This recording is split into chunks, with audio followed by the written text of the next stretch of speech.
Hi everyone, my name is Dina Melendez. I am the virtual content specialist for multilingual learners and English language learners for mathematics grades 9 to 12. Today we're going to be looking at Algebra 1 lessons days 24 to 26, and this all focuses on completing the square. And we're going to give our English language learners and our other students tools that they can use and sentence starters and ways to describe the different things within this lesson. So the main objective for these lessons are how can completing the square help us to solve some quadratic equations. So we're going to focus on the explore portion of this lesson, and I changed it a little to give more space for our English language learners to be able to explain themselves and share all their thinking. They are going to focus on showing their work and how do they define and describe.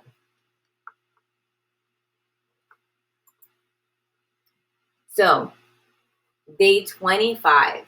So for day 25, this can be used again in any other day. I will put it as a resource, but in day 25, it says completing the square. They should focus on being able to use tools like Desmos or their TI-84 graphing calculator to be able to tell if two equations are the same. They should be able to see that the tables are the same, that they should have the same coordinates or ordered pairs, that their graphs are the same, they have the same solutions and the same vertex. So this is a way for the students to start making connections. Now, some of your students might feel very comfortable with this already. So to take them a little bit further, they should have already been seeing how to complete this square. So you can give them steps to how to get from your standard form to your vertex form. In that way, they are able to start making connections between, I already know that these two things are equal. They're just different ways of writing the same thing. Now I can learn how to convert from one to the other. It's not just that these two equations are the same, just written differently. There's a direct way of changing from one to the other. So in the explore of this lesson, the students are asked to show that the equation x squared plus 10x plus 9 equals 0 is equivalent to x plus 3 squared plus 4x equals 0. One thing that I did to tweak this lesson was that I asked the students to first show me using a table and using a graph. In this manner, students are able to start making those connections, and then they can move on to the mathematical portion or the computational portion, understanding that these two things are already equal, that they have already seen that they are equal. Okay, so for day 26, here I go into maybe explaining to the students what are the steps to solve by completing the square, what are the steps to solve by completing the square, and giving them an example. These steps will guide them throughout the entire lesson, as in this lesson, the launch and the explore uses the same exact equations. So in their launch, they're going to be noticing, wondering, seeing which one doesn't belong. And in their explore, they're going to have to solve. So the first portion of their explore, they're asked to solve each equation by completing the square.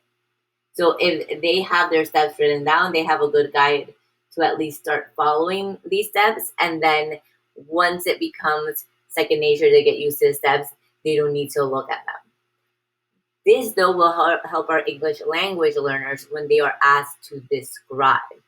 Many of our multilingual learners, they're very good at showing us all their steps, but then when they're asked to describe that explanation, they might need a little bit more aid with vocab words. So those steps are going to work as a template for their description.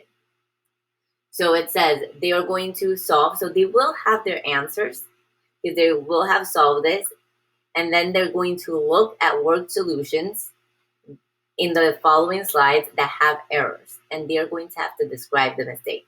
So since they have already worked this out, hopefully they're able to at least identify the mistake. So in this one, for example, they should be able to identify that when the mistake was that when the formula, the b divided by 2 squared, was applied, it should have been 49 and not 28. So many of your students, if they did the work correctly in the first slide of the Explore, they will be able to identify this is where the mistake lies.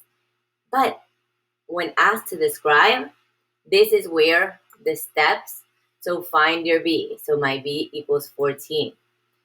Move your c to the other side. Okay, it was already given to me. Add b divided by 2 squared to both sides. Substitute and simplify. And they can say, oh, when it was substituted and simplified, there was a computational mistake.